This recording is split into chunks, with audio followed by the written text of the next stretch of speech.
welcome you today to honor 48 Drexel authors and editors who've published books in 2012. And I'd like to also add that we're streaming this to Sacramento live, where one of our authors is also wonderful. works. So we will start with a few words of welcome from President Fry, and after that, Phyllis Greenberg and I will introduce our editors and authors. President Fry.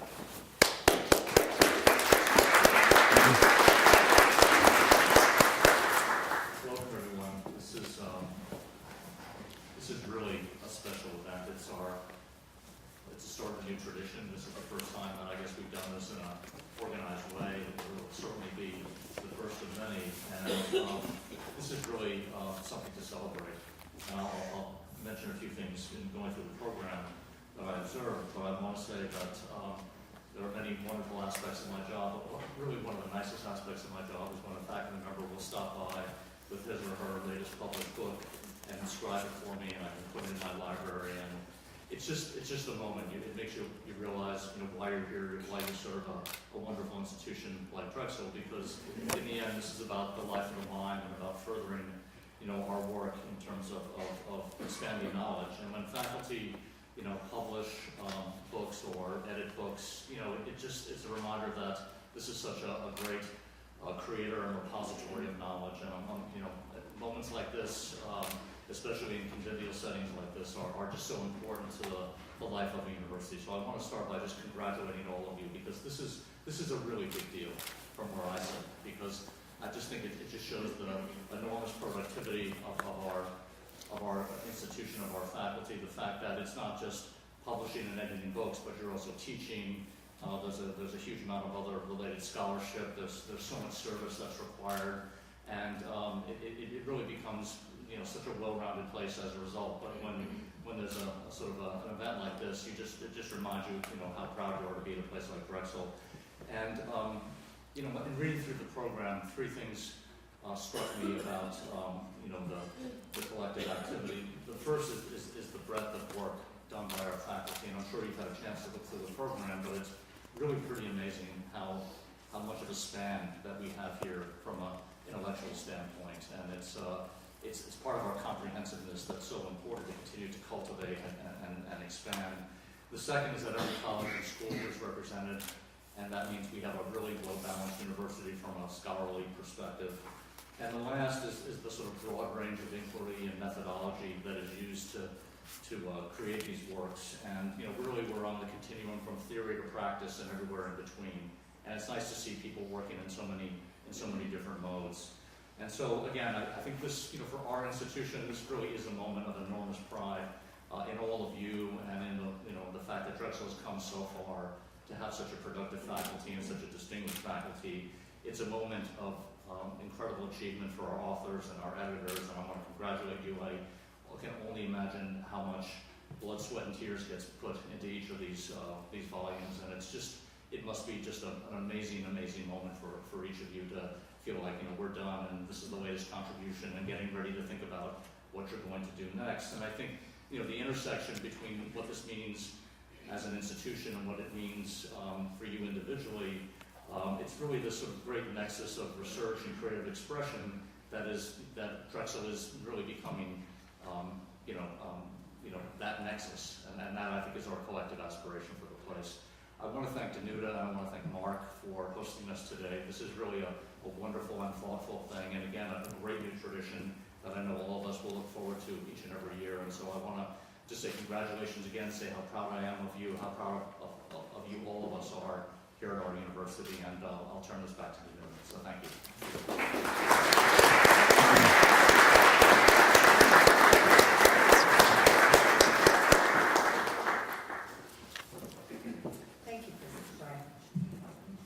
In support of the university's mission and our president's ambitions for its future, one of the library's key strategic directions is to deepen Drexel's connections to scholarship.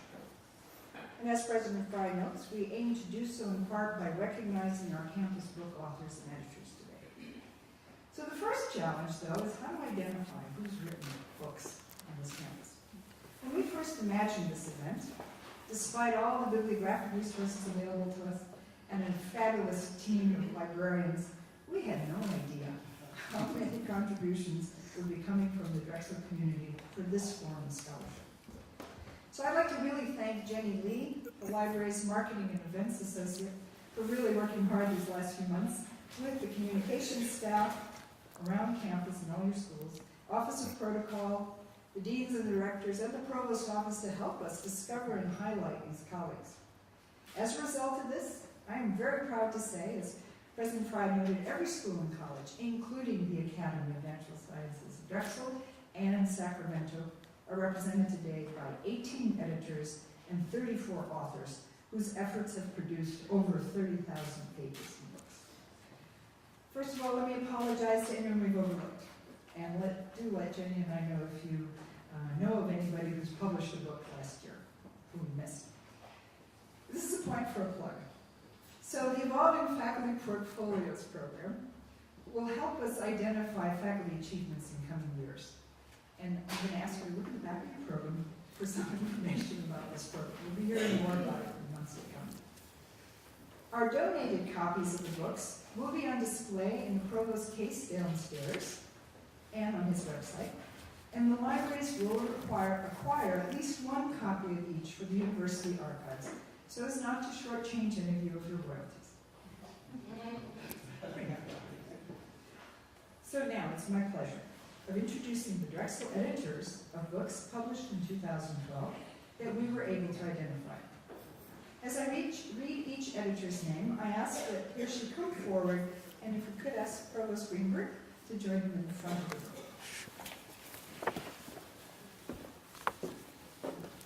Professor Shamalendu Boss, who edited Functional Materials, Proceedings of the International Workshop on Functional Materials.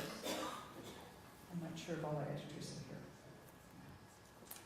Assistant Professor Rebecca Clothy, editor of Post-Secondary Education and Technology, A Global Perspective on Opportunities and Obstacles to Development. Congratulations. Congratulations. Very nice. Associate Professor Ellen Giarelli, who edited Nursing of Autism Spectrum Disorder, Evidence-Based Integrated Care Across the Lifespan. Congratulations. Professor Anthony Glasscock and Professor David Kutzik, who are co-editors of Essential Lessons for the Success of the Telephone David, congratulations. Why It's Not Plug and Play.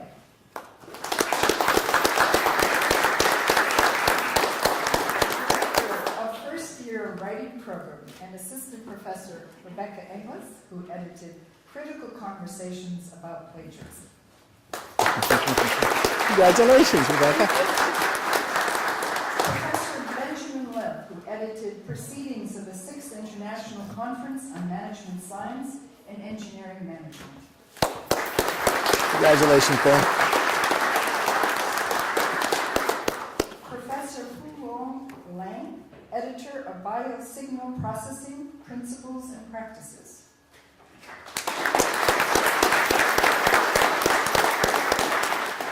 Distinguished University Professor Art Nezu and Professor Christine Magan Nezu, co-editors of Handbook of Psychology, Health Psychology. Congratulations, Art, once again. Congratulations. Good to see you. Assistant Dean Leland Knockstraw and Assistant Dean Linda Wilson, who co-edited Human Simulations for Nursing and Health Professionals. Congratulations. Thank you. Congratulations, Rocky. Adjunct Professor Alan Sobel, who edited The Philosophy of Sex, Contemporary Readings. Congratulations. Director of Athletics and Professor Eric Zilmer, who co-edited Military Psychology, Clinical and Operational Applications.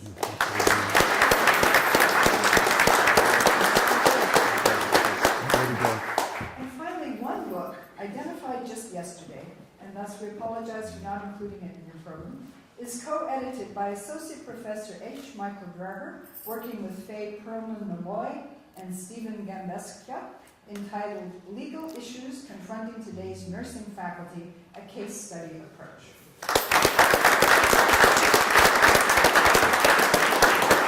Congratulations, Michael.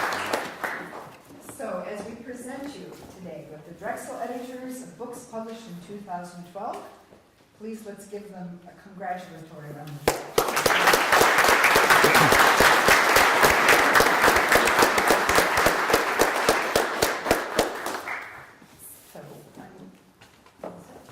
I now turn the floor over to Provost Greenberg as he recognizes each of our 212 authors. 212. Two books published in 212. Yes. A better way to say that. No. If there were 212, we'd lose our audience. So let me start, first of all, by thanking Danuta, Jenny, and the staff of our library, without whom we could not be celebrating all of these authors here today. Since the president has already spoken, and I know he would want to share this with you, what a university we have when one of the authors being recognized is our athletic director. John made that comment recently at a gathering, and I think that is also something to be very, very proud of. You cannot open a book without learning something. That's what Confucius said. There is no friend as loyal as a book. Ernest Hemingway. What is now proved was once only imagined. William Blake. Creating a book, writing a book, struggling with a book, people have described it very much as like giving birth. There's pain involved, there's a gestation period involved, there is something to behold at the end of the process. And so I congratulate all of the authors whom we're going to recognize here today. Having struggled and gone through this process myself, I know the feelings of great despair and of great exaltation that come with engaging, with struggling and wrestling with the words that create the book itself. I'm so proud to be a part of this, and the fact that this room is filled with people. 10 years ago, I would speculate, we could have had this event in about 10 minutes. Now we've got so many authors and editors with us. It's just another mark of how far this university has come in producing great scholarship and great research. The honorees represent a cross-section of the university. That's also important. And we are just enormously proud to be working with our colleagues in the library to create an event like this. And I can promise you this will not be the last such event. We'll be honoring the authors of 2013 and 2014 and the years ahead.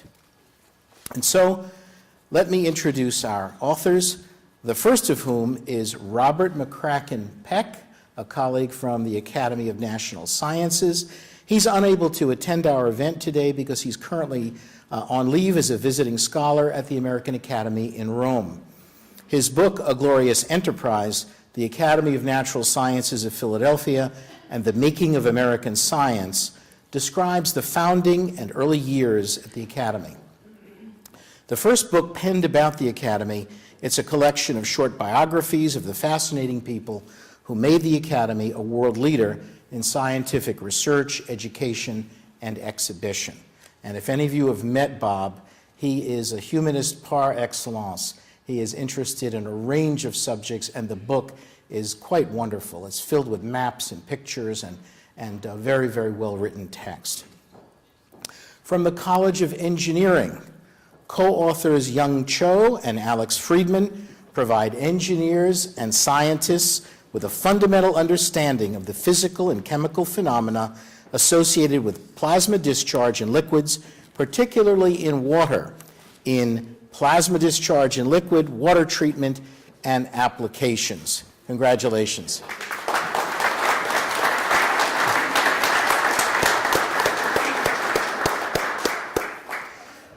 During the past 2 decades, there has been a substantial growth in wireless communications. In his book, Fading and Shadowing in Wireless Systems, Professor P.M. Shankar presents a comprehensive view of channel degradation arising from fading and shadowing and offers techniques to mitigate such problems. Congratulations. Oh, okay. From the College of Information Science and Technology, Professor Chao-Mei Chen addresses the question, is there a systematic and constructive way to cultivate one's creativity? In his work, Turning Points, The Nature of Creativity, Chao-Mei's book was nominated for the 2012 Best Book of the Year by the American Society for Information Science and Technology. Congratulations.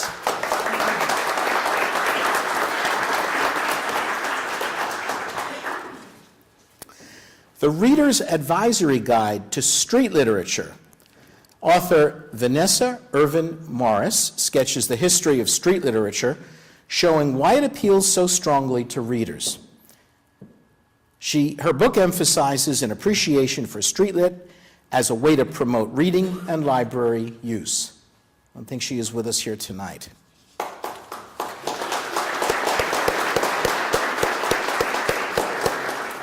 Continuing a concern for literacy, Jennifer Sweeney provides resources and advice for developing library programs for juveniles in detention.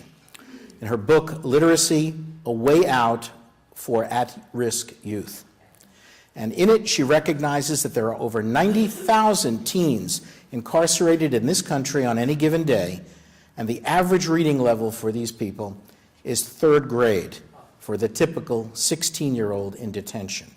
Jennifer is a faculty member at Drexel, Sacramento. We congratulate her. We're so happy to have her as one of our family.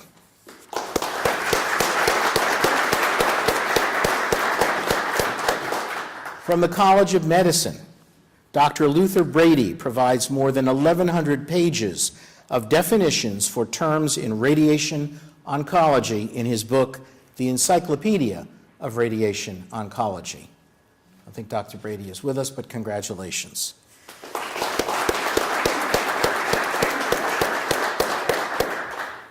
Two people who I know are with us, Gloria Donnelly and Al Rundio. They are the authors of Tarascon Pocket Pharmacopoeia for Nurses, which contains content for drugs most commonly administered by bedside nurses. Nursing implications are included for each drug, with tips on administration, patient education, and much more. Congratulations. Al, congratulations.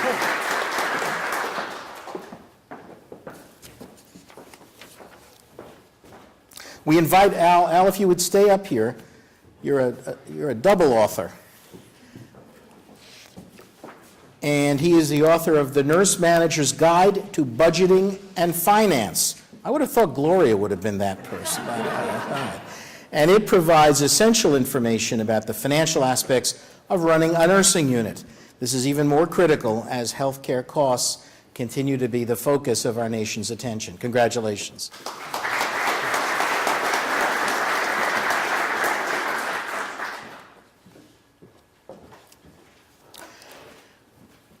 From the College of Arts and Sciences, for all of Philadelphia's Philly fans, you can follow Philly's history from Grover Cleveland Alexander's 1915 National League champions to Cliff Lee's club of 2009 in Kenneth Bingham's book, The Greatest Philly Teams of All Times.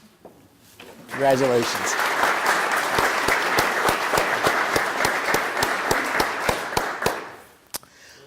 A conflicted view of telehome care after a 20-year journey by Anthony Glasscock, and I don't think Tony is with us today, addresses the question of why, despite the investment of so much time, money, and effort, telehome care is not more widely used. It traces the author's journey from concern over his mother's health to selling a series of patents to General Electric almost 15 years later. Tony's out of the country and unable to be with us this evening, but we congratulate him for this achievement.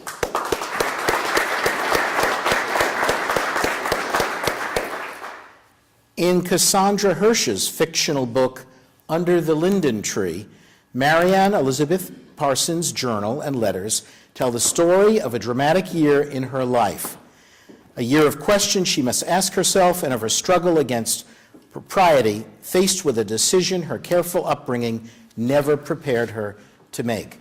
Ms. Hirsch's book was awarded the Novel of Promise from Ocean Cooperative Publishing. Congratulations.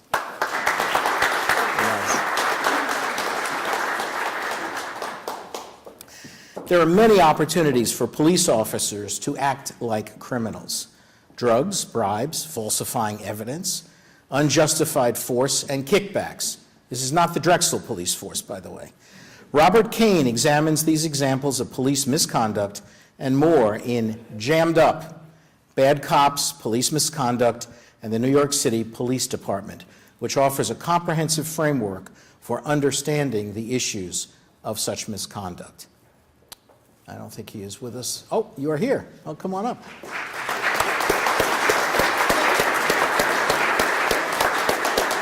Congratulations. Thank you very much.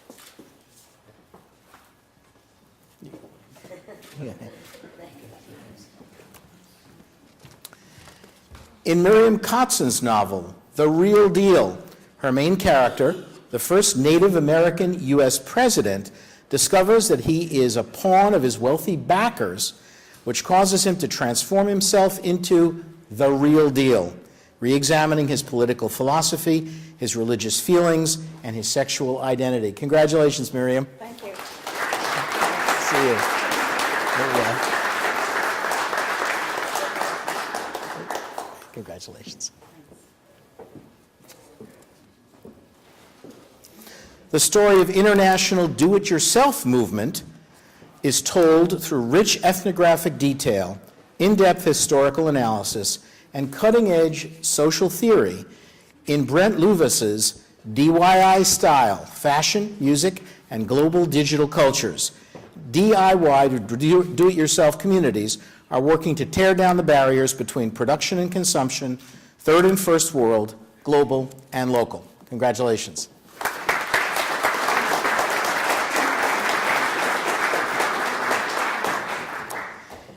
In their publication, Problem-Solving Therapy, a Treatment Manual, co-authors Arthur M. Nezu and Christine Maguth-Nezu explain problem-solving therapy, an evidence-based psychosocial intervention which they developed. They have found this therapy to be effective in helping a wide range of individuals more effectively adapt to both traumatic and chronic stress in order to reduce their mental health problems. Congratulations. Congratulations again. Congratulations, Art.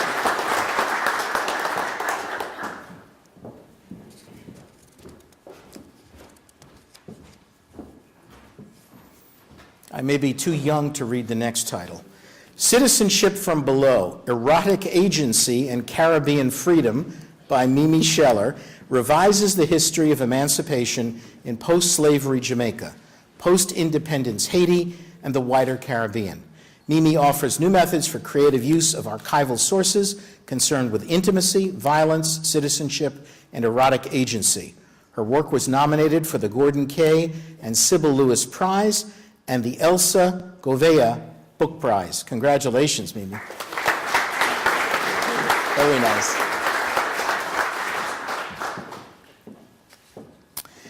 Integrating original texts with explanations, interpretations, and theory, Introduction to Mythology, Contemporary Approaches to Classical and World Myths by Eva Thury introduces students to a wide range of myths drawn from all sources around the world and approached from various critical perspectives.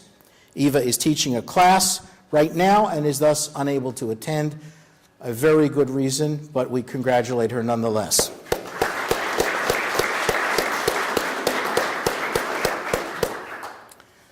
Robinson Jeffers and the American Sublime by Robert Zoller is the most comprehensive and substantial critical work ever devoted to the major American poet, Robinson Jeffers. This discussion leads to a broader consideration of Jeffers' focus on the figure of Christ as emblematic of the human aspiration toward God. Congratulations, Bob. Congratulations. Here, turn around.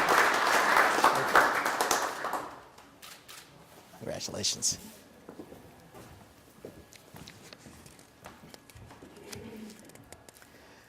Lloyd Ackert's Sergei Vinogradsky and the Cycle of Life illustrates how 19th and 20th century microbiologists, chemists, and physiologists transformed the concept of a cycle of life into the fundamental principles of the new ecological disciplines that formed in the 1920s. His work was nominated for the Suzanne J. Levinson Prize. Congratulations, Lloyd. Good work, Vinogradsky.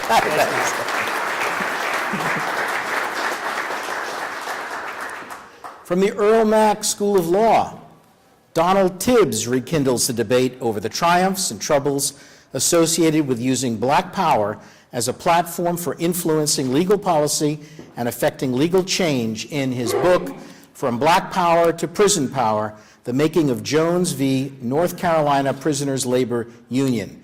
Donald's book is being reviewed this year for an award from the American Society of Legal History. Congratulations, Don. Congratulations.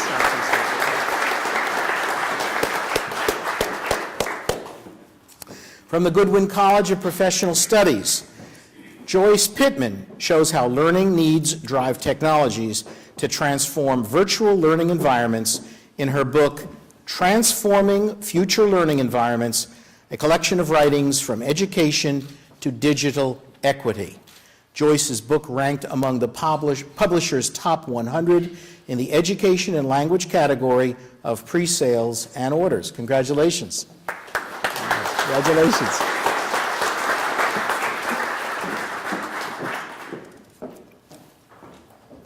Ticket Operations and Sales Management in Sport by James Reese Jr. promises to be one of the most current and comprehensive textbooks on the topic of ticket operations and sales management. Congratulations. Thank you, sir. Thank you, sir.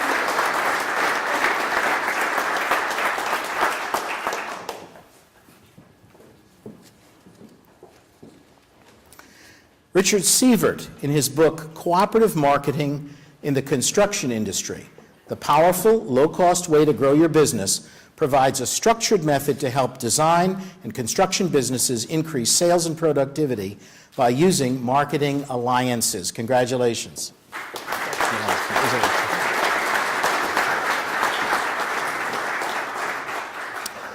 From the LeBeau College of Business, Leveraging Corporate Responsibility, the Stakeholder Route to Maximizing Business and Social Value by Daniel Korshin explains how companies can engage in corporate social responsibility in ways that strengthen relationships with stakeholders such as employees and customers. Congratulations. Yes.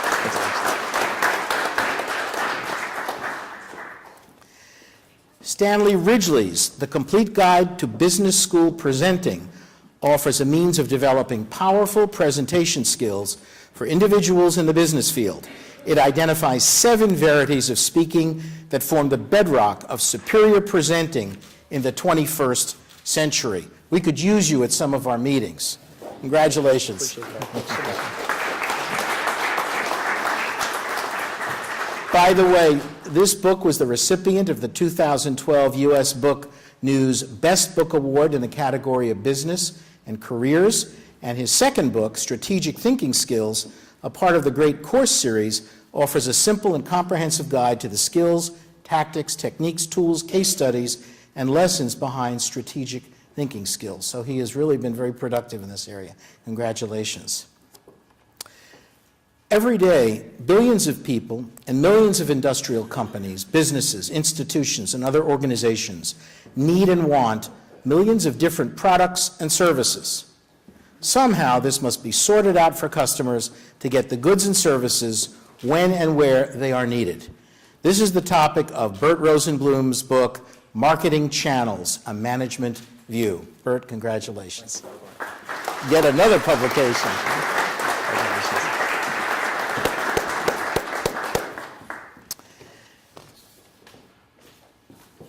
From the Pannoni Honors College, The Last Lost World, Ice Ages, Human Origins, and the Invention of the Pleistocene by Lydia Pine is an intellectual history of the Pleistocene, looking at the dual character of the epoch as both a geologic time and as a cultural idea through the history of geology, paleoanthropology, and environmental history. Congratulations, Lydia.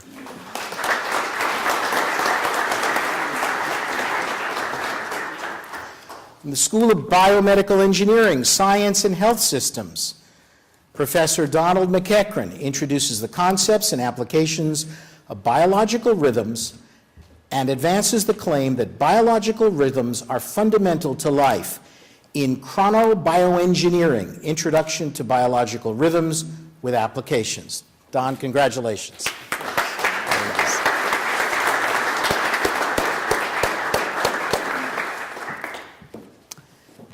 From the Westfall College of Media Arts and Design, Jim Klein in Welcome to the Jungle, a success manual for music and audio freelancers, helps newcomers to the professional music and audio scene build real-world skills, including career planning, networking, time management, and the psychological challenges of the freelance career. Congratulations, Jim.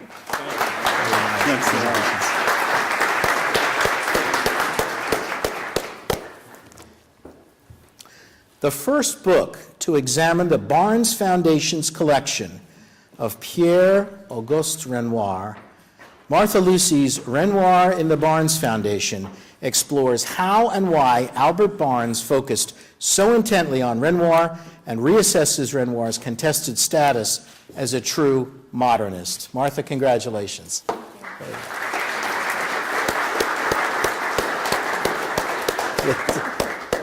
Martha joined us recently from the Barnes, so she had great working knowledge of those paintings. And finally, Desiree Smith offers a comprehensive overview of the art of vintage collectible lingerie, including rare examples through 176 pages of color photography and descriptive detail in Irresistible, the Art of Lingerie, 1920s to 1980s. Congratulations.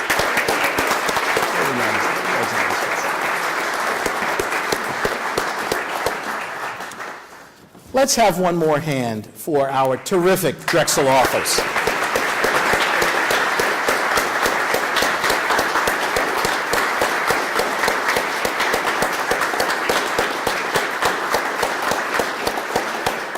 We congratulate you all, and we thank you for being with us. Danuta, I will give you the last word. The last word is there's a lovely reception outside for all to enjoy and to pick the brains of these authors and editors and what the experience is really like. So thank you again, Mark and Dr. Frank, for this lovely introduction.